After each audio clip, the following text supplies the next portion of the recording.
I thought I would start with an illustration, a photograph by Dipendra Bajracharya. It is an image of a block of stone, carved stone, about 3 feet in diameter and 3 feet in height, fallen on the ground, and underneath from it is a grasping hand in bronze.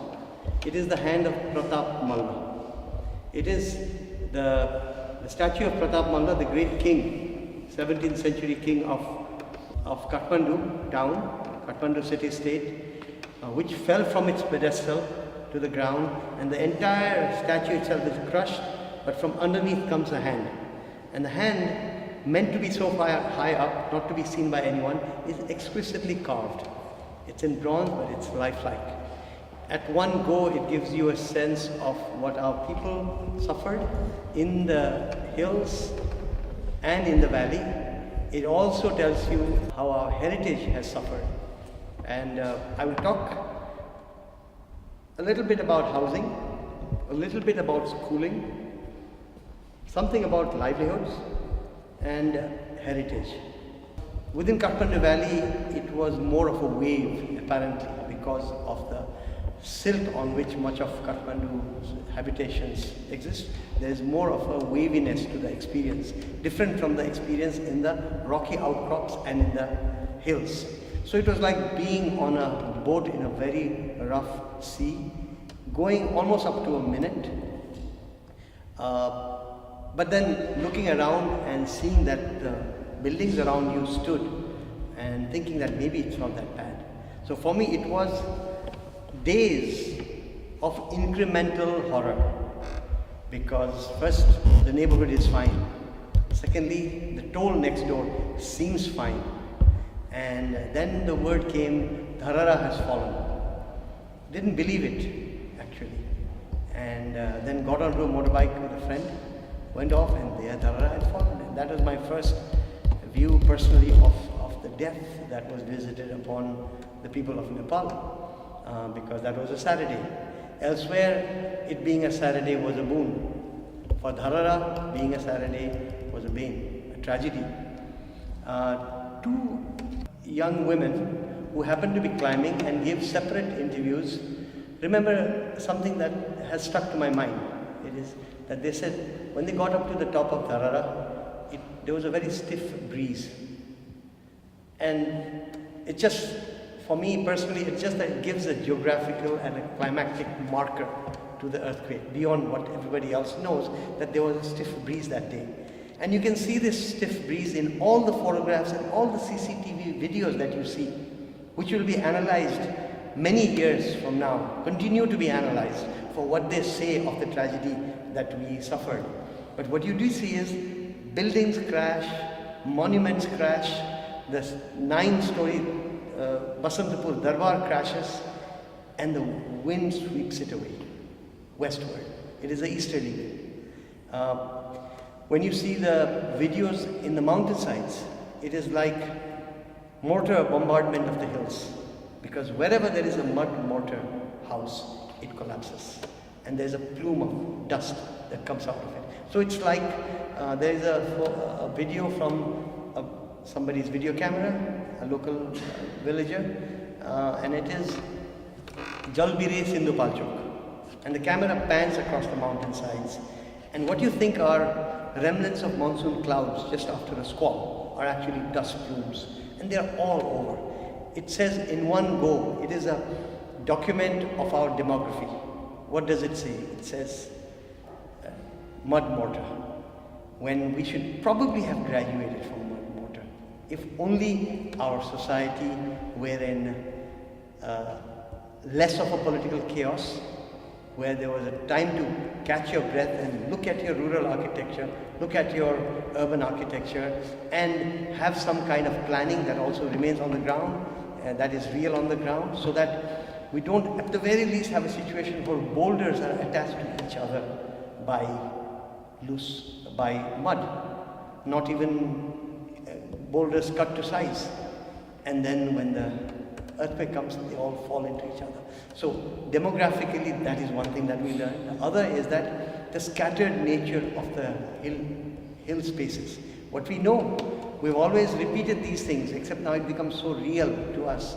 We've repeated the idea that Nepal has the highest concentration of population for any hill society in the world. You get to see that again in that Jalbere video, where you see people are scattered, but they are all there, all over the hillsides.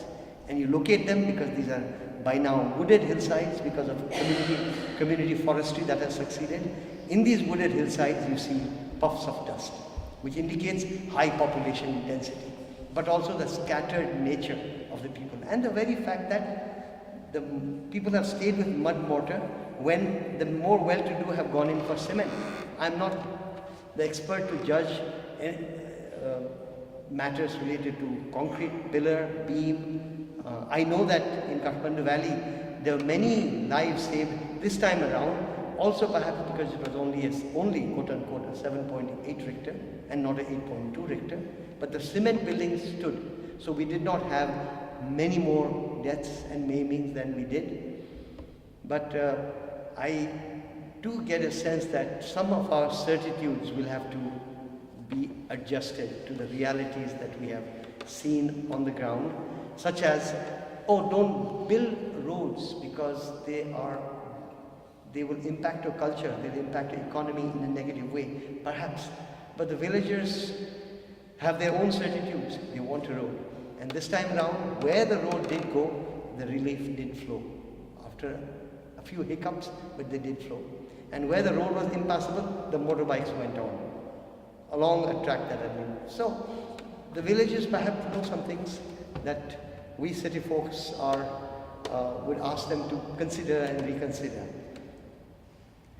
So when I talked about the incremental horror, that is from Patan Dhoka to Dharara to Bir Hospital. And then the news starts coming in from the outlying places. And it comes for a week or two. When the word came that Langtang had seen hundreds of dead, it was hard to believe, because I personally did not know that Langtang had started seeing so many tourists. And it could be that Langtang was seeing tourists because it is one of the few touristic destinations where now roads don't go past the trekking trail. So unbeknownst, at least to me, there were hundreds of people in Langtang village when it was wiped out. We yet don't know how many, but we know that it is in the hundreds. The fact that it was an earthquake on a Saturday, you'll have discussed this among yourself. Many of your Nepali friends from Nepal would have told you this. But that yes, because it was a Saturday, because it was near to noon, diusoko khane bela bhaisakeko थियो. The morning meal was over. The gas stove or the stove was turned off. It was, I recall, a slightly chilly morning. So many people who otherwise would have stayed indoors were outdoors. So that saved many, many people. The fact that it was Saturday, the schools came down in large parts, but the children were not in the schools. But an example would be that there was one school where there was a training being held in Gorkha, and 4 teachers died within that school. It fell to pieces. So there are indications that there would have been many, many more deaths of children. Even then, the demography of the death itself is interesting and sad. What do we find? 30, I may get the number wrong by 1% or 2%, but 37% of the adults who died were women. Among those that died of the 8,000 count, and there will be more, 37% women, 30% men. That will ask us to question why. We might get into that if there is some time for question answers. If I remember correctly, 17% girl children and 15% boy children. And 37% women, adult, and 30% men. Partly, this is the excruciating factor and the incremental horror of it all, to think of the fact that the menfolk are in India, in the Gulf, in Malaysia, elsewhere. not there the bodies, the hands to dig bodies out of the rubble immediately to save lives. Then not enough hands to carry the bodies to the river, and not enough hands to cut the firewood to bring it to the cremation fire. The sense of terror, and from what I gather, some of it continues in the furthest most reaches of the deep Himalayan valleys, where in many places the bodies are still under the rubble, because these are scattered settlements and not everybody has got everywhere, even without considering the inefficiencies of the government. And then also to consider the sense of sheer panic of those who are overseas, working in the Gulf and in Malaysia. I think cumulatively we got a horrendous situation. This was as I have written, a class-conscious earthquake, in that it impacted all natural disasters tend to impact the poor disproportionately. In the case of Nepal, the very fact that the directionality, the depth, and the intensity, and the time, the length of the earthquake seemed to, I'm not a seismologist or not an expert, seemed to affect mud mortar buildings. As if the earthquake would just not let go until the building came down. And this is what happened. My brother was on the Champadevi hill coming down, and suddenly the earth shook. And as you may know, Kathmandu Valley has moved about 3 meters southward and a meter or so upward. So much so that the pilots themselves will have to recalibrate Kathmandu airport's mean sea level. But my brother, looking down, sees balls of smoke rising from Bhaktapur inner city, Lalitpur inner city, Kathmandu inner city, Sakhu in the far side, Kokana nearby, Bungamati nearby, all of them mud mortar buildings. All of them where, in many places, the city well-to-do have already moved to outside city limits to live in bungalow-style housings. And these are places that are given over to rentals, sometimes to people from the hills, sometimes to people from the plains. Not in all places, but in some of the inner cities of Patan and areas of Patan and Kathmandu. So, a class-conscious earthquake, which also means that this should alert us to the kind of response we should have given the kind of people that were victimized, because their support mechanisms will be very poor. I myself am involved with the Spinal Injury Rehabilitation Center, and the saying we have always gone by to try to motivate ourselves in pre-earthquake times is, the poorer you are, the harder you fall. And it seems to me that the poorer you are, also the more the houses will fall on you. And this is what we have to keep in mind, and I can only give you my experience with the spinal injured, because that's when the long-term paralysis and impact of paralysis of various parts, depending on where you got injured, that long-term impact, the economic impact on the family, the emotional impact on the family, and the survivor, the victim.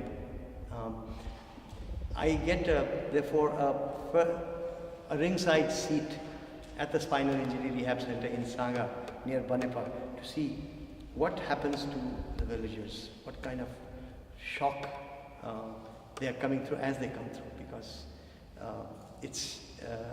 the hospitals are still going through their roster, and the patients that they kept aside to operate on later are now being operated, and they're coming in, and 35 patients is our average load. 3 months is the average time a patient stays with us, and we are preparing. We already are more than double that. We're up to about 90 or so patients, and we expect there to be 200 patients in the initial rush. What kind of patients? Patients who live in mud mortar buildings by and large, either in the city or in the villages. So, since we've talked a little bit about the houses that came down, we need to talk briefly about the housing that we need to consider. The first month, of course, was spent thinking and planning on tarpaulin, and you'll all have followed the great tarpaulin saga over the last month. I won't go more into that. But slowly the realization coming that what you need is shelter to get you through the monsoon and the winter at one go, while then you plan for the long-term housing. So I think we're just about getting to talk about it, and while we have been thinking about it, I'll talk about the new spirit of volunteerism that has suddenly become evident. I'll come to that in a while. But while the rest of us were talking, the further you were from the roadhead, the more, if the people had hands, they were already adjusting to the reality to try to survive there and then. So, if the house had fallen and the tin fell without being damaged, then you brought down the top floor, brought the tin down and created space to get through the winter. Where the tin or the corrugated iron sheets were just unusable, that was a different matter. In the longer term, what we have, and of course there's a lot of talk now about prefab, and people have come up with new ideas for temporary housing, and all of that is welcome because Nepal is such a variegated land that you can't have anything regimented.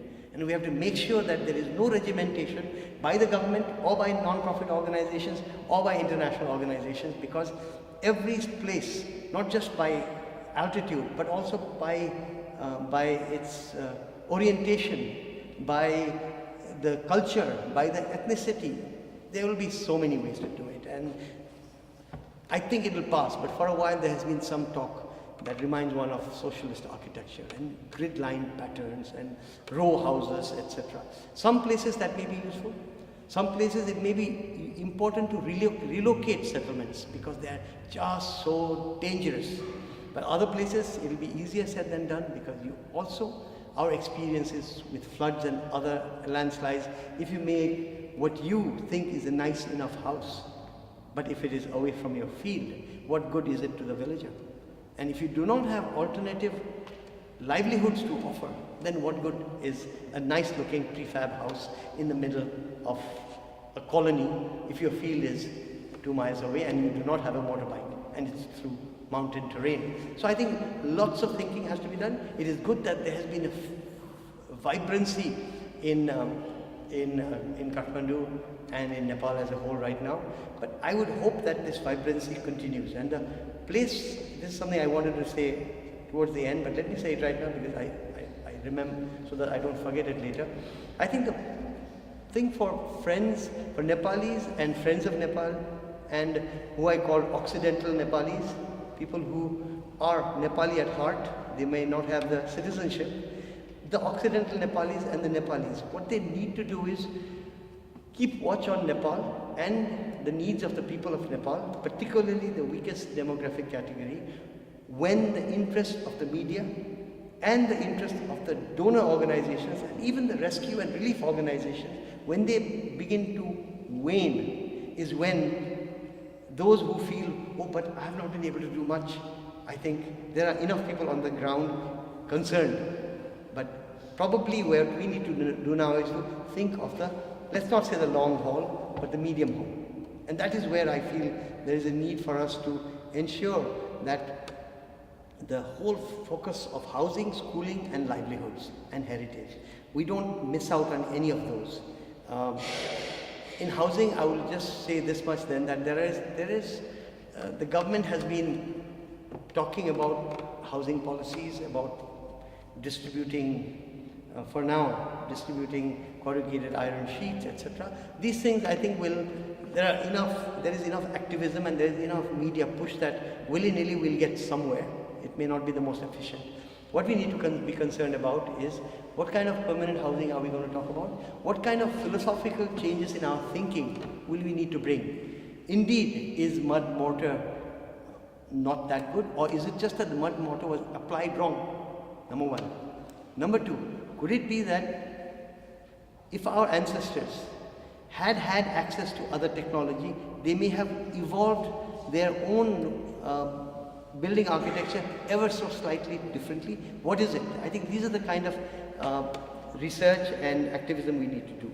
As far as schooling is concerned, firstly, I would like to suggest that we all keep a certain sense of perspective. There is great devastation in Nepal, but in terms of most affected districts, we are talking about 14 districts out of 75 districts. Yet, I should tell you, the impact in terms of economic and psychosocial is countrywide. And to illustrate to you how people in far away parts have been impacted, they all seem to think, the Western tourists and even the Kathmandu Valley elite don't think that much of the Dharara. But for the parts of Nepal unaffected by the earthquake, the first thing they say is, Dharara Dhalere, the Dharara has fallen. This is the litany all over. There is something that Dharara means for the rural Nepali that someone like me had not appreciated enough. And what could it be? This is for the social scientists in the days ahead to study. What is it? Could it be a symbol of state, a symbol of stability, a symbol of Kathmandu Valley's exotica, or just the fact that it was a tall building and sometime in your life you've gone up there and looked around? But for some reason, the way it hasn't come out in the media, even in Kathmandu, where we see it as a symbol fallen, but we haven't seen how people from elsewhere have studied and understood Dharara's fall, because it is seen in a slightly different light, I think, than how the media have projected it till now. In terms of livelihoods, and here I'd like to slip in this idea that perhaps for what tragedy has visited us, we should try to use it as a wake-up call. Most importantly, for livelihoods. To begin with, livelihoods have been lost. The economic growth that we had reaching towards 4.55% GDP will probably come down to 3.54. The 1,300 Nepalis that ride the flights going to Malaysia and outward migrants, job migrants, 1,300 a day. That for now has come down to 1,000 a day. Some people have decided to stay back, at least for now, to take care of their households and homesteads. But why is it that they are leaving when the country has such possibilities of generating good livelihoods and good income? Unlike so many countries which are poor, Nepal remains poor but has possibilities. Why have we not been able to convert those possibilities? I think it's time for us to really get serious, to begin to appreciate what Nepal has to offer.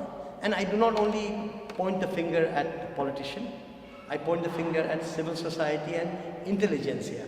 I won't go more into that, but only to suggest to you that there is this, the earthquake was not a wake-up call.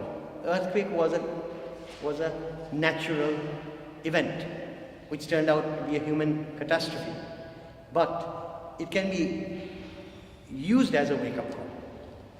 Most importantly, in terms of livelihoods, so that we try to, from tourism to manufacturing, we try to utilize what our society can deliver, what our geography and economy and our placement in South Asia can deliver to our people. So I see the livelihood issue beyond the obvious loss of livelihoods in terms of what can we do perhaps for the days ahead.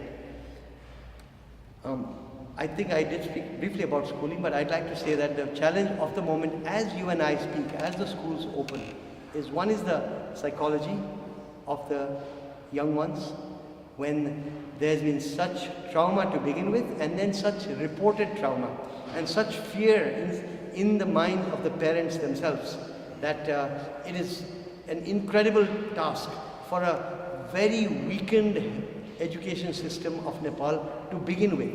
You would probably know that the education system in Nepal is extremely let's say 80% of the children go to government schools, but the motivation levels in the schools are very, very low. And in this situation, we have visited with an earthquake, schools have been closed for a month, and now the children are about to come back.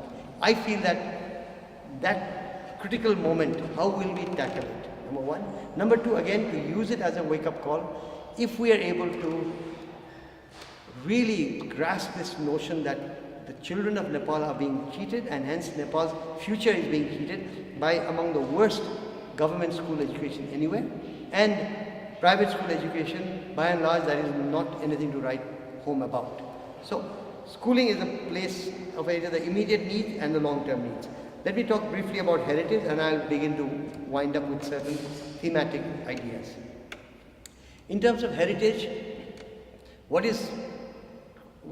you already know, of course, is that heritage is, when we say heritage in Nepal, we're talking about living heritage.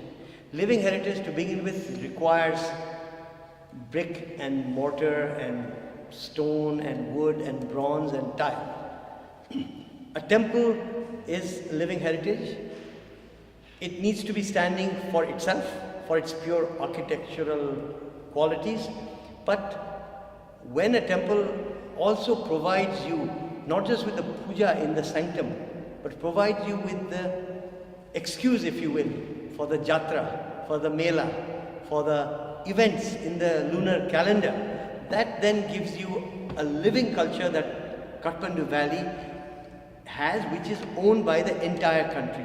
As somebody wrote to me only yesterday, the temples have to be rebuilt, reconfigured with Kshema Puja, to be given their old bhav and value, not just for the architectural needs, but the soul will go out of Nepal. If we cannot rebuild the temples and rebuild them in a way that people will regard them in the same way as they did in the past.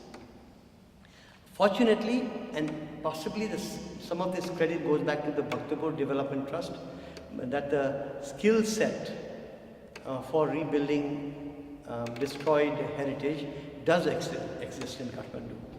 Also in relation to the organization that I happen to be associated with, but beyond that there are skill sets to do wood carving, to do bricklaying of the kind that is required, of tile making, of bronze lost wax process, and solid bronze statuary, all kinds, and filigree work and repoussé work, etc.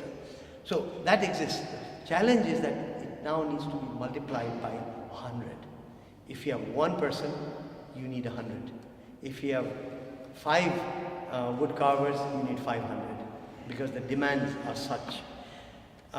Give you an example of what happened in Patan Darbar Square, which is some regard as one of the most exquisitely preserved. You know, it did come down in 1934, and it came down again this time. Well, there was one temple in the 1934 earthquake that was not rebuilt. It had a Mughal style stucco structure put on it like a thumbtack, and that was left. It was a temple to Visheshwar, that is Shiva. It was built in 1669 when Aurangzeb, the Mughal emperor, destroyed Kashi Vishwanath. The people of Patan said, "Oh, now what shall we do?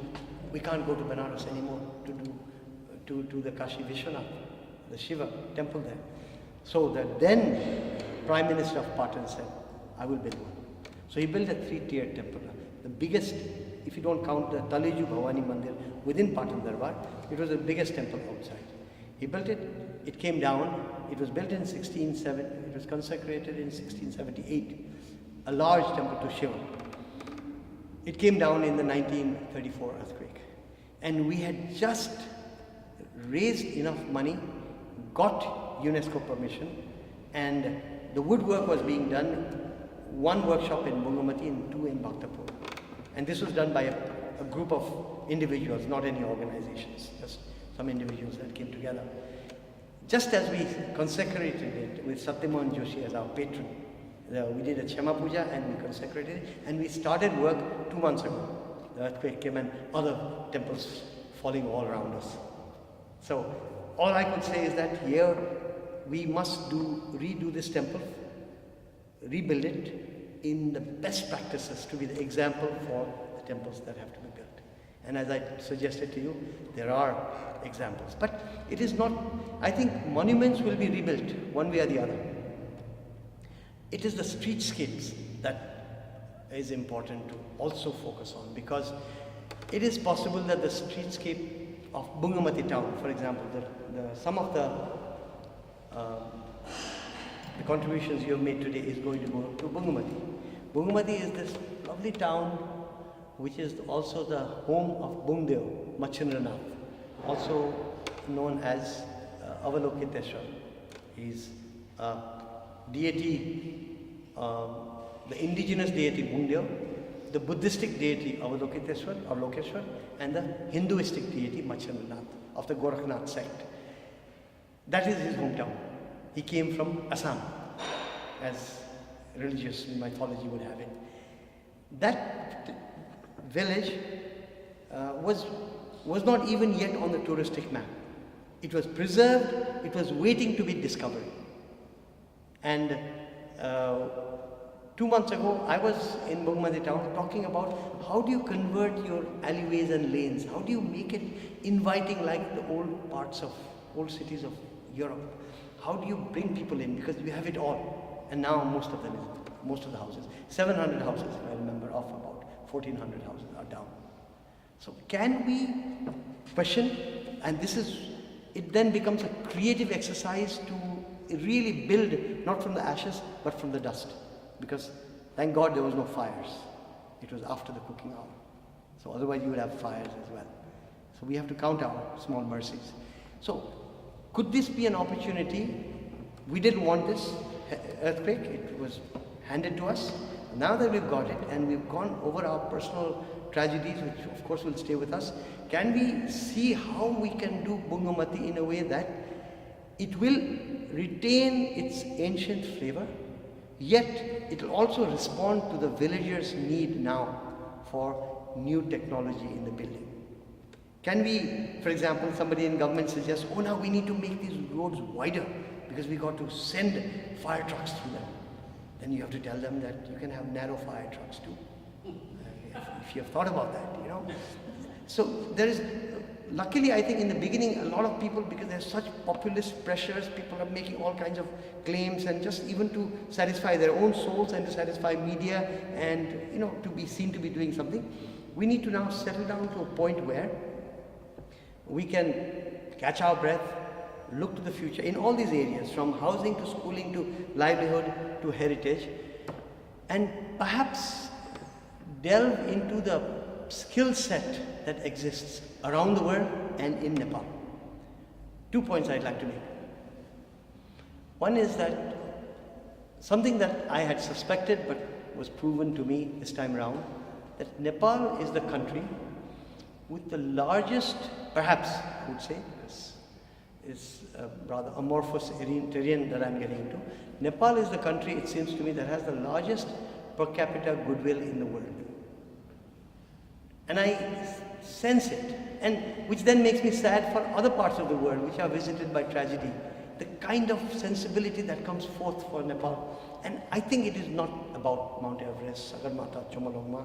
It's not even about high Tibetan culture, etc. I think it's about the fact that people go there as trekkers, they interact with the people, and they sense the openness that Nepalis have towards each other and towards the outsider. That is something that is a result of Nepal being a country of micro-communities, where economic survival requires on being open to each other, and that gives an overall ethos. So it is not something genetic at all. It is something to do with our geography and our demographic nature that has made Nepal an interesting place, which now when an earthquake comes, we get so many people wanting and willing to help. Our only point that we have to remember is we want to make sure that that help comes over the long run. Nepal may even become an exemplary country visited by a disaster, where we, as we rise from the dust, we are able to both take help from international organizations and individuals, but also be able to demand probity in the kind of assistance that's given, be able to demand what kind of assistance we do require, and to get over any parochialism within Nepal, but also to demand, to begin with, money that is promised has got to be given. You need not have promised, but if you have, then we need to do an accounting to say if you followed through. I'm not talking about individuals, I'm talking about governments. As far as individuals are concerned, there was a major mistake done by the Nepal Central Bank by announcing 3 days after the earthquake, you may not send money independently, you have to send it to the Prime Minister's Relief Fund. Now, I am personally a supporter of the Prime Minister's Disaster Relief Fund, but I myself had to go and lobby together with others to say, this is stupid. Nepal has such diverse variety of individual friendships around the world, and only when you allow that friendship to activate itself in supporting the people of Nepal will it go to the capillaries where it is needed, and each one will send it to somebody he or she knows, and that way you get to where the people will be needing it. Perhaps Nepal in that sense would and can do better than others. So looking to the future, what I feel is that one is there is a world of interest in Nepal for many reasons, including trekking tourism and the nature of our demography. But there will be people who are experts in solar technology, micro-hydro, road building, building materials, new ways to use cement and mud, etc., etc. I mean, 100,000 arenas where people would be willing to contribute. That is the world of friendship that Nepal is proud to have. Within Nepal, there was a new development that I would like to share with you, which is a very pleasant thing indeed, that, you know, the whole world of development activism has converted to development careerism. So the large INGOs tend to now be more career-oriented placements for young people wanting to get into a career in development. So the kind of volunteer spirit has sort of gone away in most organizations, and that is true around the world. Nepal is not an exception. But the cycle seems to be, at least in Nepal, in a way has come to an end in that this earthquake threw up many skilled and capable volunteers. I think this was something new that came up. That is something also new, and I will not say young, because in Nepal there is also this attempt to say, oh, the youth will do everything, and the youth is nowhere to be seen in most places, including among the political class, the young leaders. But unbeknownst came an earthquake, and suddenly, spontaneously, there were people active, doing the kinds of things, going to the capillaries, using a motorbike if you cannot go otherwise, frustrated with the government, battling the government, but not battling the government cynically. This is the difference from the Facebook postings and the various postings that you may have read, and these people on the ground. What they were doing, and they were not only young, they were all ages, but mostly young. They were frustrated by the inability to get the tops out through customs, found it difficult to get money through, etc. But they found via media, because they knew that there was no time to bemoan the inefficient state. To me, this is where I find a level of hope, that there were people who were problem solvers as it was happening. And there were 3 or 4 staging grounds in Kathmandu where suddenly people congregated on their own. Now, what I would hope, and this is what I have written in an article in yesterday's Kathmandu Post, in my column yesterday, I would hope that among this category, not everyone, I would hope that they would be positively politicized. What do I mean by that? I mean, they've come to see the tragedy on the ground, they've gone to the villages, they've come to see the fecklessness in large parts of the government, of the state. They've come to see, in a way, the kind of militarization that has also gone on in the minds of people, the way the military seems to be in the forefront, whereas these are civilians active. They might have mulled over that aspect also. I mean, how do you do rescue? Do you always do it through the militaries? 18 countries sent their militaries to Nepal. The Americans sent, like an invading force, the Ospreys. The British were not able to get in their Chinooks, unfortunately. That is a story in its own right, as yet not clear, but unfortunate. It seems the problem seems to be on the Nepal side. But then the Israelis, the Danes, the Norwegians, the Singaporeans, the Bangladeshis, the Pakistanis, the Chinese, and helicopters from all over, flying over Nepali skies. People get to see that perhaps there's also some geopolitics involved in all the kinds of assistance given. I feel that, and I should come to closure here, I feel that this category, if it becomes positively politicized, by that I mean they get to understand the reality on the ground, they get to understand that cynicism does not help anyone, that you need to, that politics everywhere is in a mess, and in Nepal it's slightly in a more of a mess because we're coming out of a conflict situation and a polarizing situation where various regions are being pitted against each other by certain forces, and therefore the politics is weak. But on the other hand, we are on a track back to democratic governance.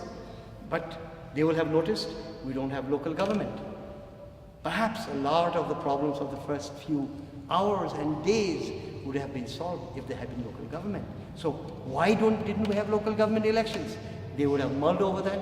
They would have mulled over, if only we had political stability because there is a constitution, then maybe some of these issues, the government at the center would have more self-confidence to tackle internationals, to tackle local power forces, to tackle corrupt individuals in the country. So if we could perhaps have this positive politicization, I'm thinking that we may have turned a corner, utilizing an earthquake that we did not want to maybe do better for our people tomorrow. I'll end with one anecdote. I talked about Bungamati, that is a valley town. Let me now talk about a mountainside. The village of Bhattedara. Bhattedara is in the south beyond the valley rim, but in the shadow of Kathmandu Valley historically, not just in the last 50 years, but over the centuries. And it's in the plains shadow in the sense that once the planes started flying in, you get to see all these rugged terrain and scattered and villages in obvious poverty, but nothing has reached them. A very sandy mountainside, and hence very vulnerable to earthquake. So Bhattedara has a central market. It's flattened. Only 3 buildings stand. The health post, the police post, and the school, because they're all made in concrete beam. And so the people there are distraught because historically they have felt they are outside the mainstream, although they are so close to Kathmandu. From the hilltop you can see the lights of Kathmandu. Above you see, 50 aircraft flying every day. Yet they are now feeling like, should we leave? Should we leave? But how can we stay here? We should leave because everybody else is doing okay, but now we've been visited with an earthquake. The interesting thing is, for the people of Bhattedara, we have to find a way to convince them not to leave. Why? There is a 18-meter wide highway from Hetauda going up to Kathmandu through Bhattedara. That will, once it's fully made, be probably the primary route into Kathmandu. So this is where you should benefit, the people of Bhattedara, number one. Number two, right down below there is a 6.5 megawatt hydropower, which will produce about 3 hydropower stations, which will produce about 3 megawatt all year round.